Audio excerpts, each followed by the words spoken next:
Bonjour et bienvenue sur la chaîne Fric.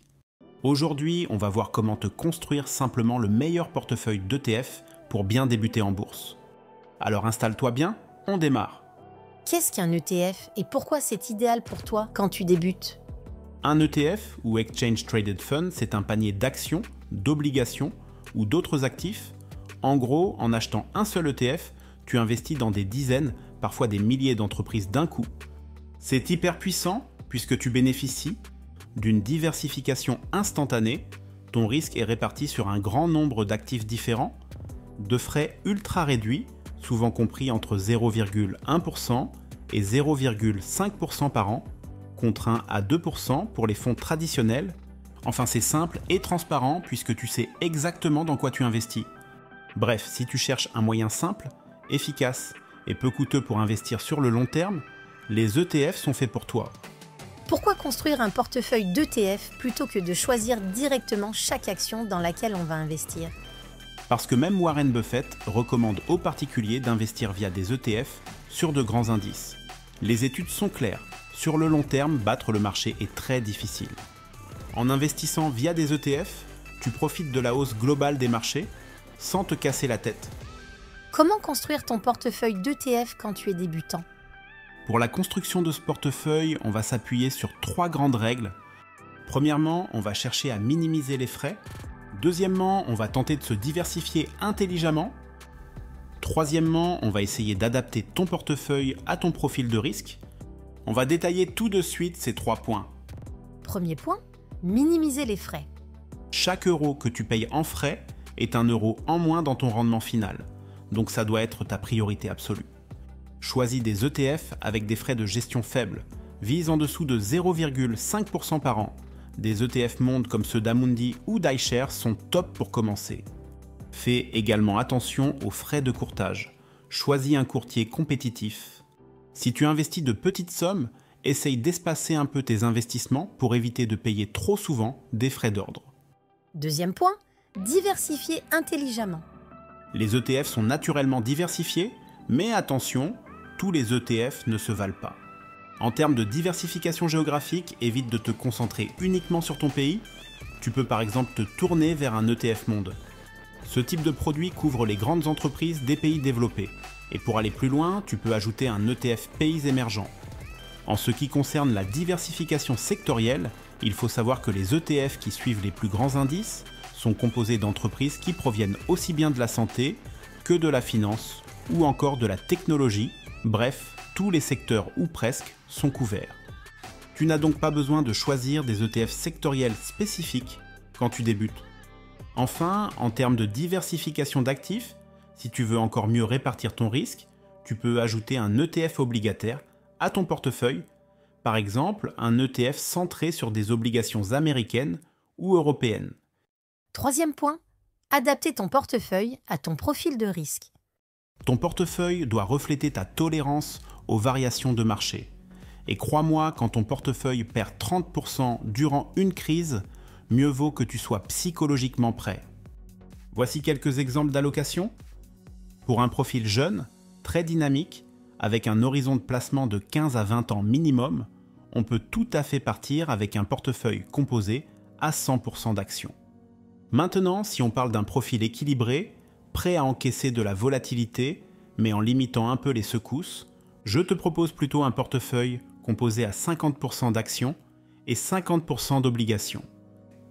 Enfin, pour un profil prudent ou quelqu'un qui approche de la retraite, le mieux serait de partir sur 25% d'actions et 75% d'obligations. Ton horizon de placement est super important, plus cet horizon est lointain, plus tu peux te permettre d'être investi en actions. Comment régler la question de la fiscalité? La fiscalité peut grignoter ton rendement si tu ne fais pas attention. Je me permets donc de te donner les conseils suivants. Privilégie l'investissement via un PEA dans la mesure du possible.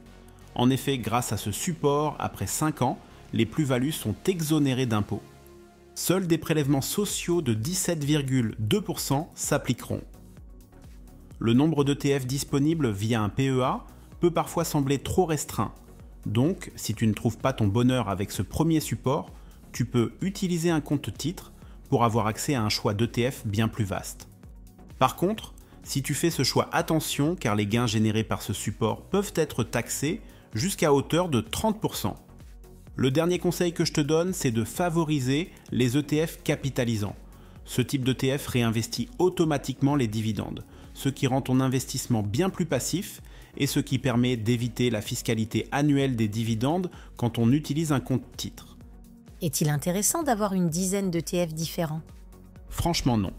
Le meilleur portefeuille est celui que tu peux comprendre et gérer facilement. Si tu débutes, 1 à 3 ETF suffisent. Par exemple, tu peux prendre un ETF monde, un ETF obligataire et éventuellement un ETF pays émergents. Plus tu multiplies les ETF, plus tu complexifies ton suivi et plus tu as de chances d'investir sur des ETF qui comprennent les mêmes entreprises, ce qui serait totalement contre-productif. Comment gérer ton portefeuille sur la durée? Pour cette partie, je dirais qu'il y a 4 consignes à suivre. Il faut investir régulièrement, par exemple tous les mois ou tous les trimestres. Il faut rééquilibrer son portefeuille une fois par an. Par exemple, si ton objectif est d'avoir 50% d'actions et 50% d'obligations, et qu'à la fin du mois de décembre, tu te rends compte que tes actions représentent désormais 60% de ton portefeuille, tu peux tout à fait en vendre une petite partie pour rééquilibrer les 2 poches de ton portefeuille à 50%. Ensuite, je dirais qu'il ne faut pas paniquer. Si ça chute de 30%, c'est normal. Et c'est d'ailleurs même peut-être une opportunité pour renforcer. Enfin, il faut rester discipliné. Ton pire ennemi, c'est toi, pas le marché.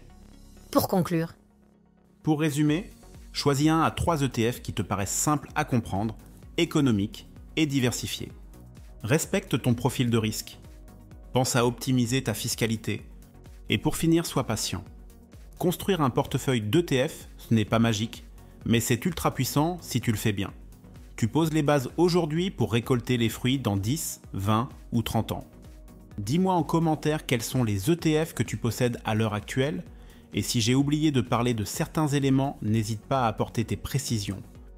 J'espère que tu as aimé cette vidéo.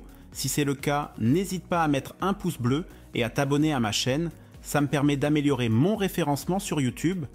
Et si tu souhaites commencer à investir, je te recommande la plateforme Bien Prêter qui te permet de prêter de l'argent à des entreprises en échange d'un rendement supérieur à 11%. Et si tu préfères plutôt l'investissement en bourse ou en crypto-monnaie, tu peux t'intéresser à Trade Republic. Ce courtier te propose un choix énorme d'actions, d'ETF, d'obligations ou encore de crypto. Et en plus, les investissements sont possibles à partir d'1 € seulement. Bref, je te mets des liens d'affiliation en description. Si tu les utilises pour t'inscrire et investir, tu recevras une petite somme d'argent en cadeau. Voilà, c'est tout pour aujourd'hui. On se retrouve tout de suite dans une autre vidéo qui va s'afficher à l'écran.